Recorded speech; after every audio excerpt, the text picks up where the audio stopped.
Welcome to This Birding Life, a podcast for birdwatchers everywhere. I'm your host, Bill Thompson III. This Birding Life comes to you from the friendly confines of Birdwatchers Digest, where in 2017 and 18 we're celebrating 40 years of publishing great content for birders. Sample our smorgasbord of content at birdwatchersdigest.com. This Birding Life is sponsored by three wonderful and wise organizations. Carl Zeiss Sports Optics. They are makers of the amazing Victory SF binocular and the new and equally amazing Harpia spotting scope. Join the Zeiss community of birders at facebook.com/ZeissBirding. Cork Expeditions is the leader in polar adventures. They've partnered with Noah Stricker for a brand new birding expedition sailing from South Georgia to Cape Verde. Noah will act as a field guide and an onboard lecturer as passengers explore some of the world's most remote islands in search of rare and endemic birds. Learn more at corkexpeditions.com. Finally, the American Birding Expo is your opportunity to experience the world of birding in one place. Next September 21 to 23, 2018, in Oaks, Pennsylvania, just outside of Philadelphia. More than 125 exhibitors from all over the world and from every corner of the birding market will be there. Learn more at birdingexpo.com. Now on to our episode. This is episode 75, Snowy Owl Invasion with Scott Weidensaul. In the iconic HBO television series Game of Thrones, many of the main characters, especially those from House Stark in the far north of the made-up mythical land of the Seven Kingdoms, often opine winter is coming. This serves as a forewarning of bad things that will be coming south to take over. Nothing is more scary than the creatures known as the White Walkers, basically unstoppable skeleton ice zombies. Now, winter isn't only coming across the eastern half of the United States, it's already here. And in place of evil White Walkers, we have peaceful, enthralling white flyers in the form of snowy owls. Perhaps only once or twice before in the last 100 years have we enjoyed such a massive southward movement of this Arctic owl species. Snowies are showing up all across the upper tier of the U.S. states from the Great Plains to Maine, and some are even making it farther south. The problem is, we know very little about how snowy owls live and behave, especially when they leave the frozen tundra and turn up in cornfields, on airfields, along waterfront dunes and breakwaters. But that is changing. A confederation of owl researchers in North America has formed Project Snowstorm, an all-volunteer field project that is using cutting-edge technology to track owls to help us learn more about these wonderful birds. To help our listeners get to know the snowy owl better and to understand the forces that cause these southward invasions, I called upon my old friend Scott Weidensaul, a co-founder of Project Snowstorm and a longtime owl researcher and expert. Scott has been studying birds and writing about them for nearly half a century. His journalistic career started as an outdoor columnist for a local newspaper in eastern Pennsylvania and spread from there. In fact, one of his first non-newspaper articles appeared in the early issues of Birdwatchers Digest. A prolific book author, Scott has written more than 24 books, including his widely acclaimed Living on the Wind, Across the Hemisphere with Migratory Birds, from North Point Press in 1999, which was a finalist for the 2000 Pulitzer Prize. His latest book is the Peterson Reference Guide to Owls of North America and the Caribbean, which was published in 2015. Here's my conversation with the always engaging Scott Weidensaul. Scott, welcome to the podcast. Hey, Bill. Always a pleasure. So, Scott, the reason I wanted to talk to you is that this is yet another snowy owl invasion year, it seems, and we just had one not that long ago. Can you describe what's going on this year and why we're seeing so many snowy owls?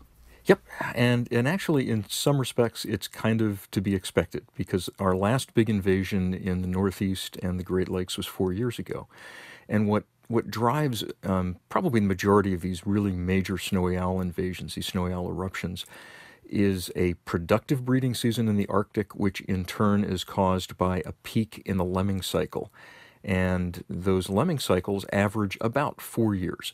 So we were kind of expecting that this could be a big year, and in fact we got reports this summer that there were large numbers of snowy owls nesting in northern Quebec in the Ungava Peninsula, which sticks up on the east side of Hudson Bay.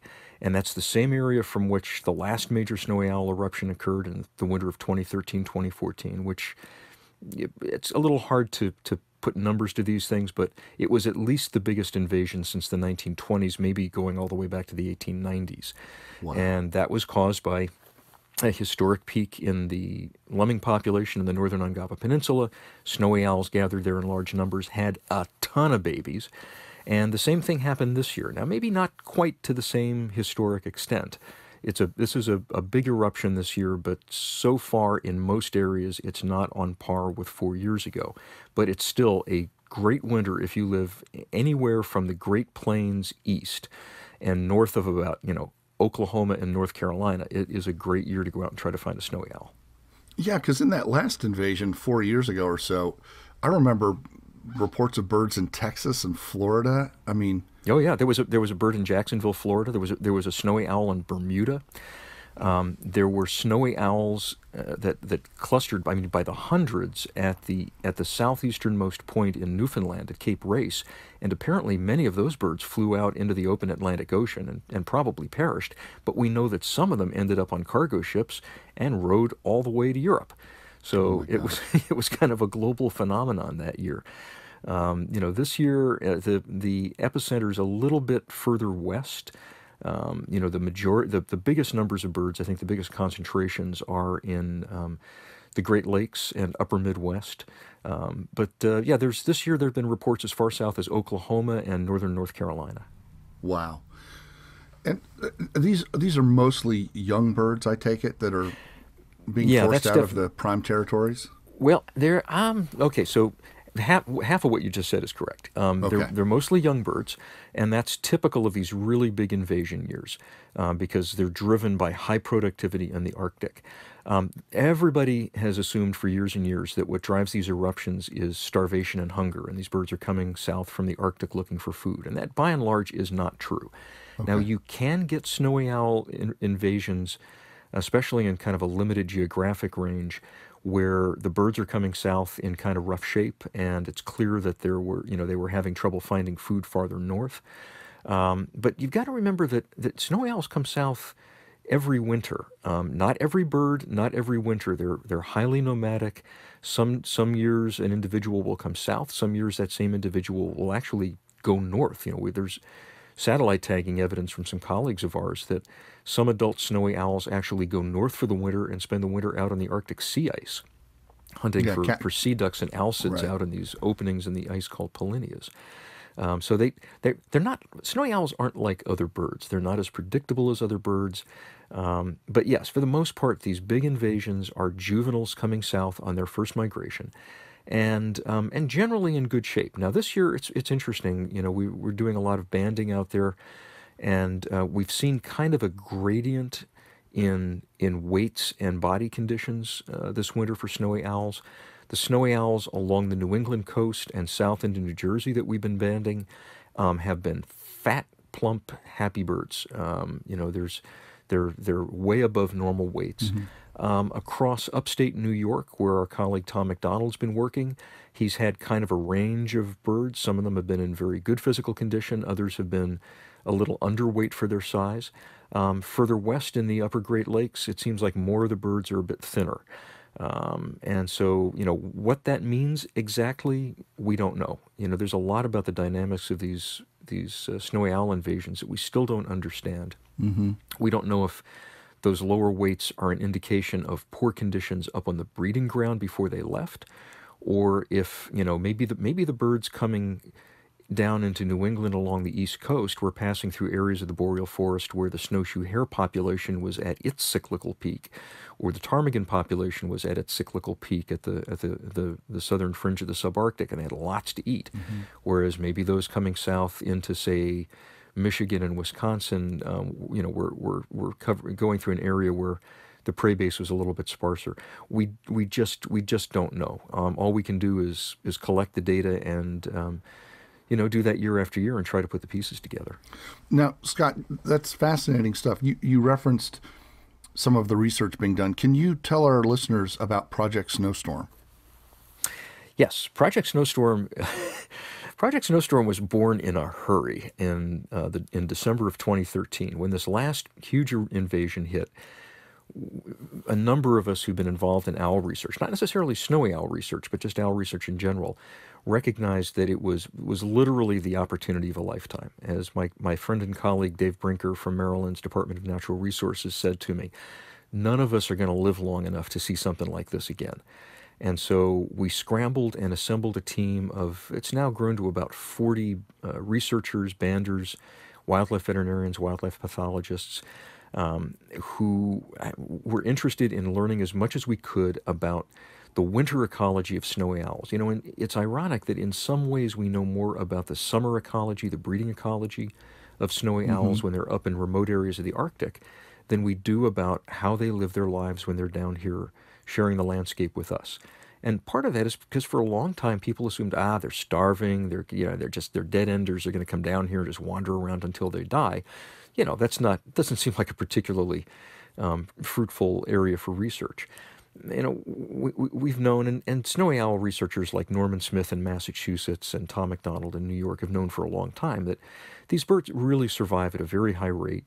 They come back often year after year, or years later come back south again. So we scrambled to assemble kind of a multi-prong approach. So Project Snowstorm has a couple of elements to it. The one that most people are familiar with and is kind of the sexiest aspect of this is we put these high-tech GPS, GSM transmitters on a number of snowy owls. And these things provide incredibly precise three-dimensional data, latitude, longitude, altitude, actually maybe 4 dimensions because they're also giving us flight speed. There's a little built-in accelerometers in them so we can tell, you know, about angle of movement, and just it's like a fire hose of data coming from these birds telling us where they're going, how they're living their lives, kind of on a minute-to-minute basis.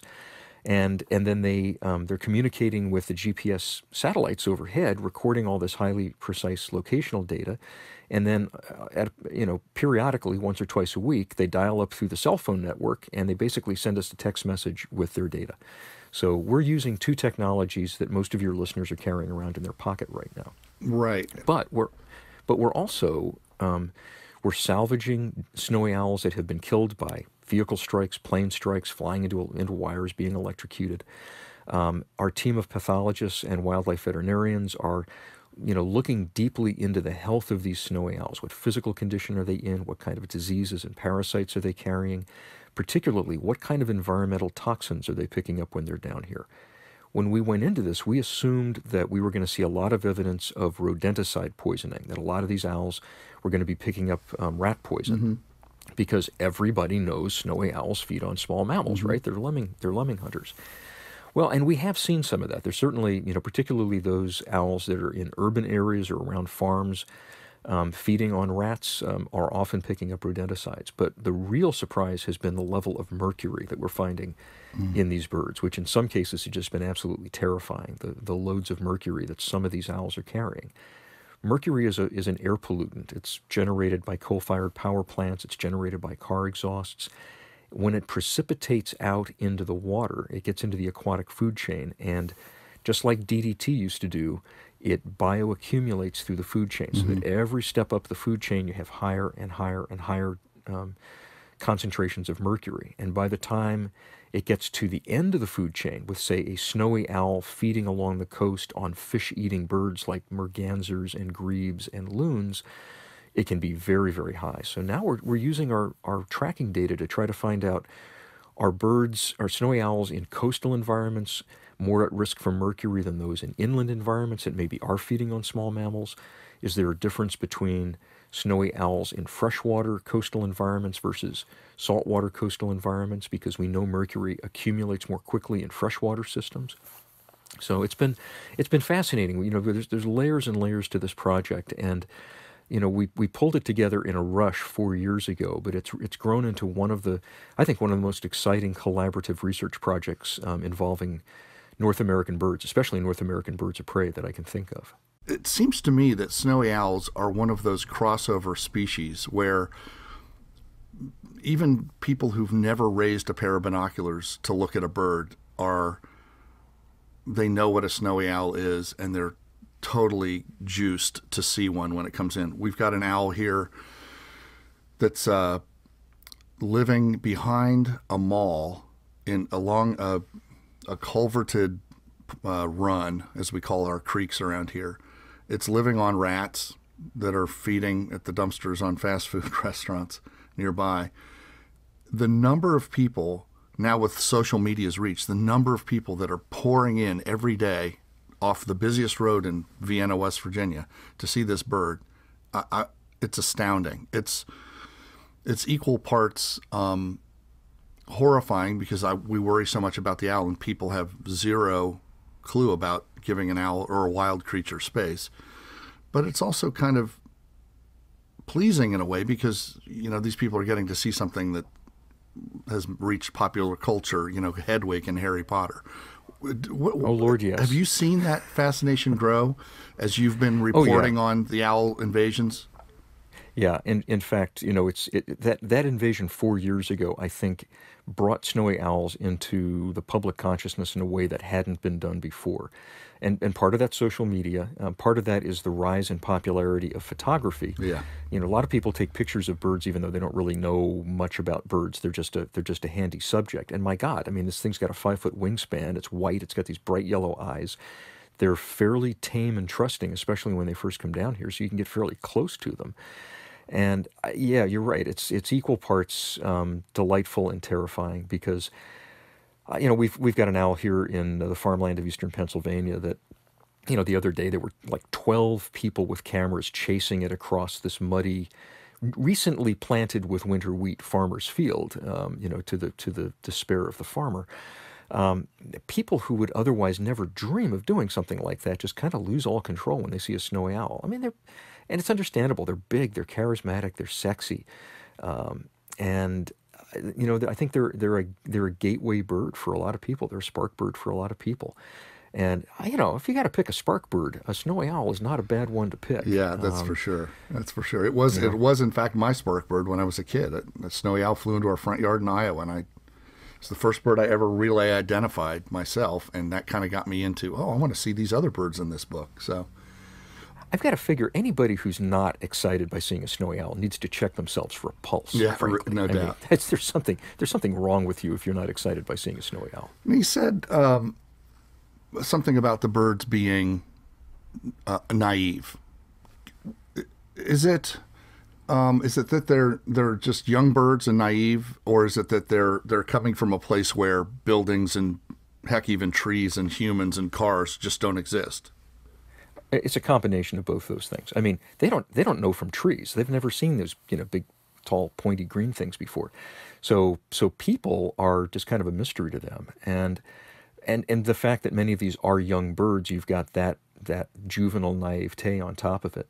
They get better as the winter goes on. We're seeing, you see these birds most of them pretty quickly wising up. They get bumped again and again and again by people getting too close to them. And the older birds can be quite shy. We had a bird that we were tracking for 3 years, and last winter his transmitter failed. We knew where he was in southern Ontario, west of Ottawa, because we had folks from Ottawa who were going out almost every day and visually locating him. You could see the little black solar panel from his transmitter on his back. And we tried, I think, maybe 6 different times. We had people up there trying to trap him so we could take the transmitter off him. And he wasn't having any of it. He'd been trapped twice before, but he was extremely skittish. But this is a bird that's, at least 4 years old. He's come south every winter.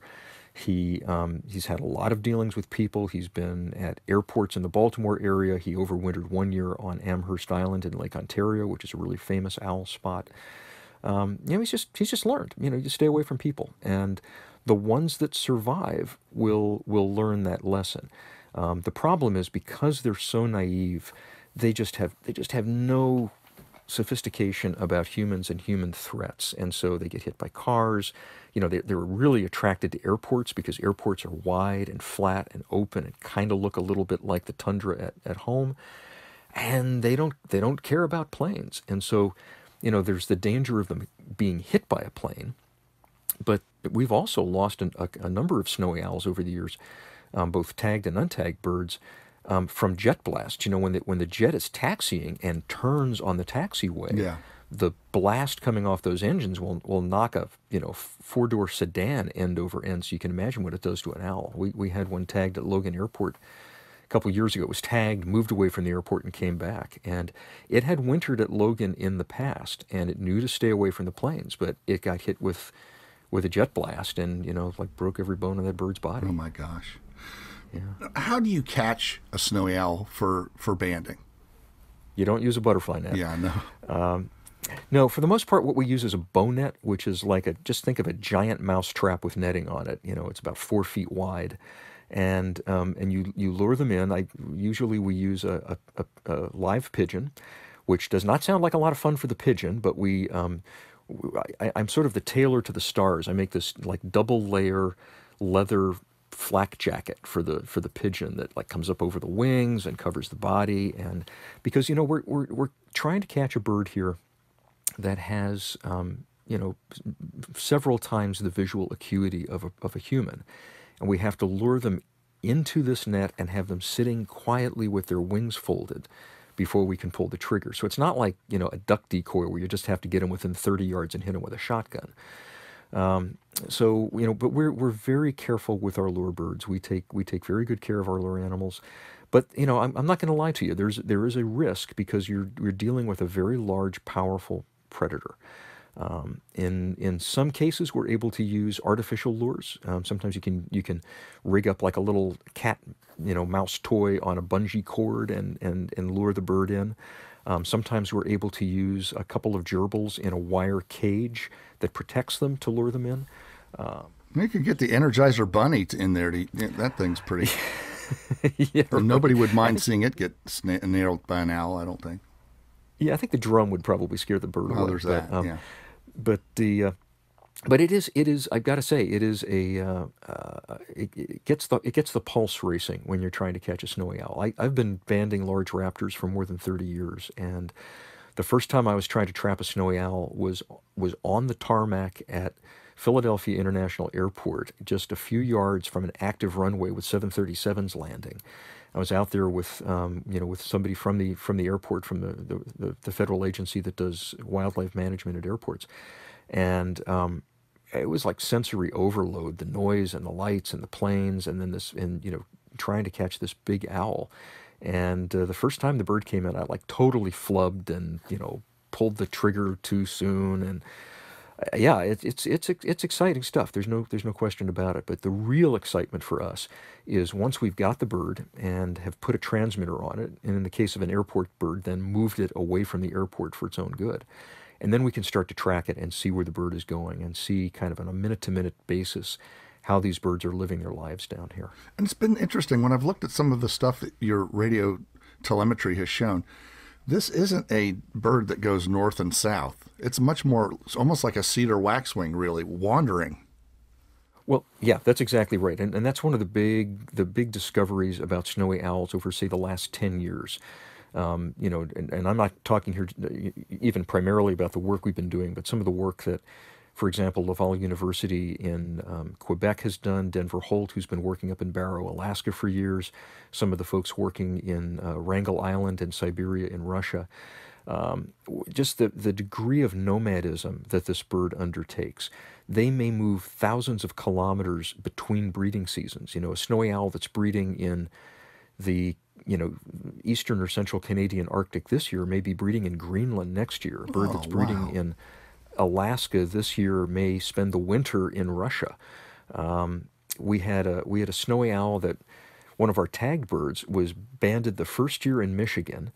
The next year it was wintering in North Dakota, and last winter it was wintering in south central Saskatchewan. They're just kind of moving all across the landscape, and that makes a lot of sense because this is a bird that, particularly in the breeding season, is completely dependent on high numbers of generally lemmings. I mean, that is their go-to prey in the summertime.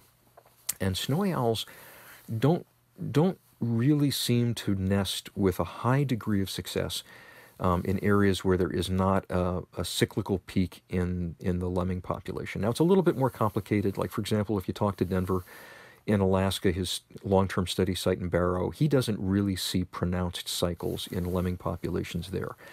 In many other parts of the snowy owl's range, like eastern Canada, the Canadian Arctic, they do. And when those lemmings peak, and where those lemmings peak, is often where the owls congregate to breed, which of course raises the question: how do they know where the lemmings are? And the answer is, we haven't the faintest idea.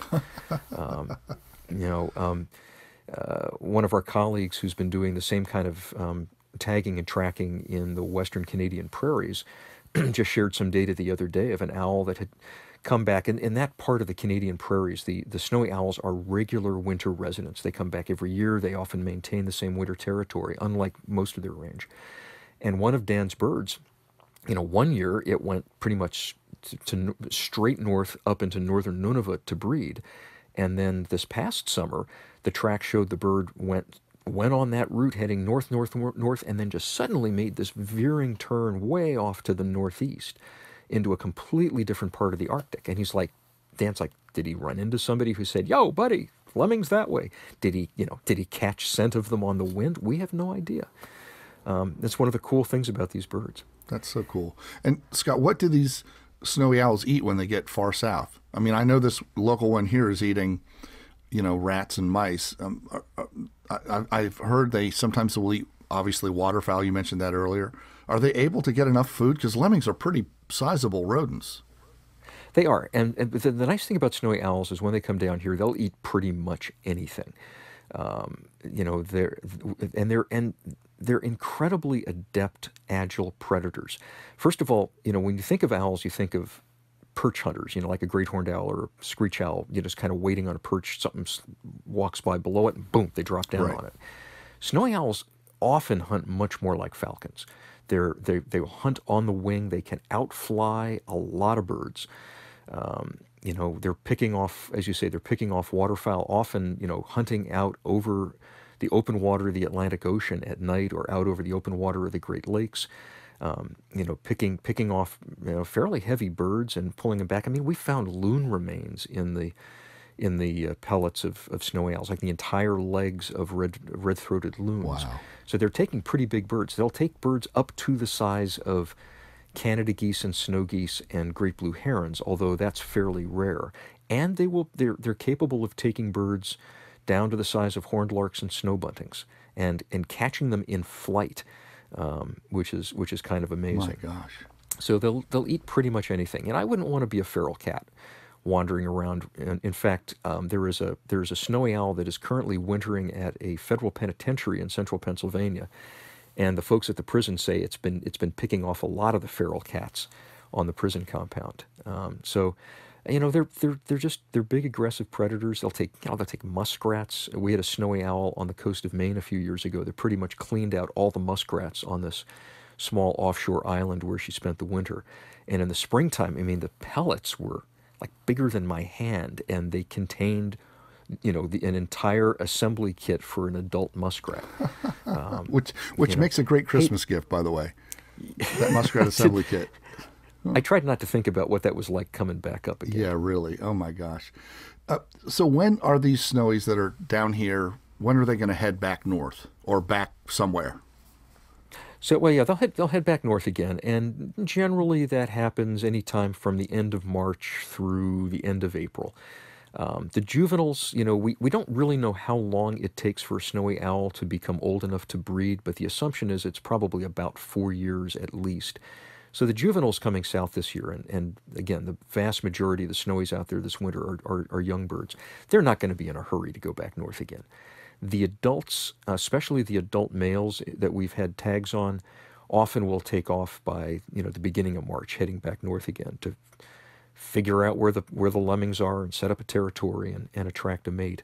But most of them are out of here by the end of April or so. They often move up onto the Great Lakes where there's still a lot of ice if it's been a cold winter. They may linger through early May up in, like, say, Lake Superior, and then start moving north through the boreal forest. The ones we've tagged here in the east, basically from about Michigan east, generally go up along either side of Hudson Bay, kind of go up on either the west or east side of James Bay and then curve around Hudson Bay. The birds that we've tagged a little bit farther west in the prairies have kind of made more of a shot up through Manitoba or Saskatchewan, way up into Nunavut. And they're usually back up on the breeding grounds, the adults by, in some cases, by the middle of May. And we've had a number of birds that have nested up there, that we've gotten nesting data. And, after wandering for, thousands of kilometers, all of a sudden from like the middle of May to, the end of August, they're just highly localized in this very, very small area where we've got thousands and thousands of GPS points within a couple hundred meters of each other as they're tending their nest. And then as the chicks become more independent, the adults start to wander a little bit more, and then usually by middle of August or so, they're off on their own again, wandering around a bit, and then they start heading back south again, often around Halloween, first couple of weeks in November. A lot of our tag birds then are back down here by the end of November, beginning of December. Wow. Can you share with our listeners some guidelines for the safe and sensitive watching of a snowy owl? Sure. It's tough because with most birds, you just can't get close to them even if you try because they're so skittish. With snowy owls, it's really easy to get too close. Watch the body language of the bird. If the bird is watching you, if it's staring at you in particular, that's a sign that it's nervous about you and you should probably stop and back off a little bit. If it's moving and shifting, if it's standing up and defecating, and those are often signs that the bird's getting restless. Our tracking data makes it really, really clear that despite what everybody thinks, snowy owls in the wintertime are not diurnal birds. In places where they're not disturbed by people, they find a spot, they sit there all day, they doze, they nap, they try to avoid getting harassed by red-tailed hawks or peregrines or crows. And they just don't move that much. I mean, occasionally they'll do some hunting in the daytime, especially if it's bad weather and kind of dark and cloudy. But for the most part, they'll just sit there. And so these, but when we look at our tracks from birds in places like public beaches or other accessible areas, they just get bumped again and again and again and again and again. And, if the bird is in rough shape to start with, if it's thin, if it's having a hard time finding something to eat, that's not a good thing for it. But even a healthy snowy owl needs its rest, just like any bird does. I mean, we'd be upset if we had birders disturbing a warbler again and again and again and again all night long, because that's when the bird needs to sleep.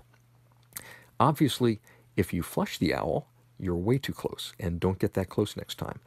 But, it's a little hard to give blanket guidelines because some snowy owls are more tolerant than others. Some of them are going to, choose to be in places where there's a lot more human activity than others. Birds are individuals. So just, watch the body language of the bird and give it more space than you really think. And, crop your photograph. You don't have to get right up to it. If you're trying to take a picture with your phone, and you're not digiscoping, you're probably way too close. Yeah, no, we were watching people go up to get selfies with this owl in Parkersburg, and oh gosh, it breaks your heart. And people don't like it when they get reprimanded, when you say, "Hey, back off! You're way too close." They don't, We're in a time now where everybody feels like they can do whatever they want to do, and they see this bird that they've seen in the Harry Potter movies, and it was on the evening news, and it's all over Facebook and Twitter, and they're like, "Hey, I'm going to go get my selfie now." And boy, I'll tell you, I really feel for the owl. Yeah, I know. I've seen pictures of that particular bird, and we've had a number of owls in similar situations, and particularly the ones that are compromised in some way. A lot of times these birds that are thin or emaciated, there's some underlying problem with them. They may have a respiratory fungal infection like aspergillosis. They may have gotten dinged by a car and have some wing injury or something. They're already struggling. But the average Joe off the street, you can't blame them too much because they've probably never given a single thought to a bird before, and now there's this amazing thing in front of them. What drives me nuts are birders and photographers who should know better. But again, I kind of understand the pull. They're an amazing bird, and you know, I've been saying to reporters that I've been talking to this winter, you're not going to see a polar bear walking down the main street of your town. But these snowy owls, this is a piece of the Arctic in your backyard, sometimes almost literally in your backyard. And I can understand why people just kind of lose it a little bit when a snowy owl shows up. Yeah, it's understandable. These things, this is what we love about birds, is they're magical, they're mystical, they often come from far away and bring us joy and wonder. That's for sure. Scott, if people want to know more about Project Snowstorm and what you guys and gals are doing to research these snowy owl movements and incursions, where can they find out about it? Oh, there is a ton of stuff at www.projectsnowstorm, one word, .org. And every one of the 55 plus owls that we put GPS transmitters on in the last 4 years are on there. There's interactive maps. You can follow the owls' every move up to the Arctic and subarctic and all the way back again. As new data comes in, we update those maps on a regular basis. You can sign up for our blogs a couple of times a week. We're blogging about what we're doing. I should also say the Project Snowstorm is funded entirely by donations from the public, and that's the model we've taken from the beginning. We have an online crowdfunding campaign through generosity.com. Their donations are all tax deductible through the Ned Smith Center for Nature and Art in Pennsylvania, which is the institutional home for Project Snowstorm.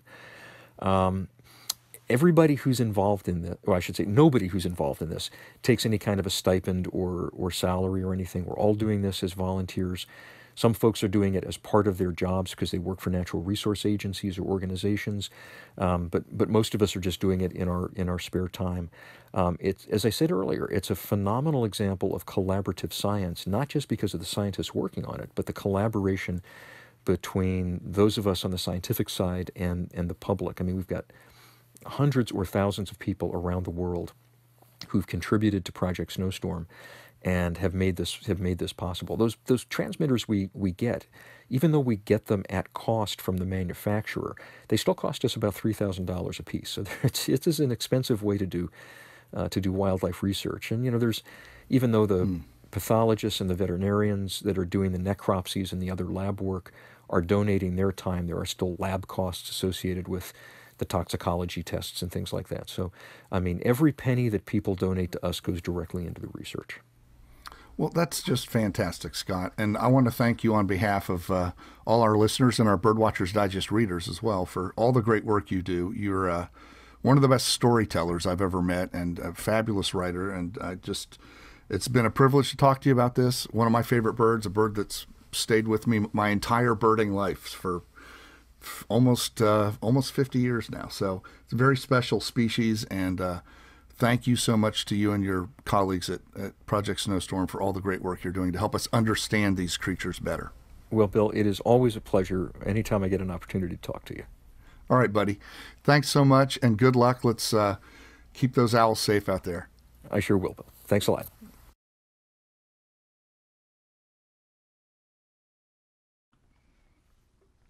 To follow this winter's snowy owl invasion and to learn more about the important work being done with them, visit the Project Snowstorm website at projectsnowstorm.org. And while you're there, please be sure to click the donate button to support the great work of this wonderful organization. My thanks to Scott Weidensaul for taking some time away from his myriad other obligations to talk about snowy owls. Please go buy all of Scott's books. Your brain and your heart will expand mightily. You can find out more at scottweidensaul.com. That's ScottWeidensaul.com. By the way, that snowy owl at the Parkersburg, West Virginia Mall that I mentioned in the podcast has been captured by rehabilitators and is currently recovering at the Avian Conservation Center of Appalachia in Morgantown, West Virginia. We're all pulling for its full recovery and release, and we thank Katie and Jesse from ACCA for helping out. Thanks and happy 40th anniversary to Birdwatchers Digest, the magazine for birders who love to read and readers who love to bird. Learn more at birdwatchersdigest-digital.com. Carl Zeiss Sports Optics is a longtime This Birding Life sponsor. They also make top-flight optics for birding. You can join the Zeiss community of birders at facebook.com/ZeissBirding.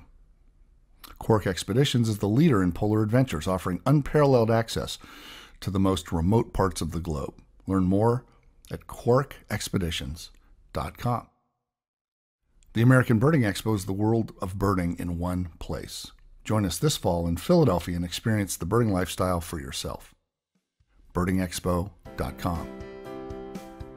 That's it for this episode, folks. Please subscribe to the RSS feed so you won't miss a single one. And send us your comments to editor@birdwatchersdigest.com. That reaches me, Bill Thompson III. Until next time, thanks so much for listening, and I'll see you out there with the birds. Laters!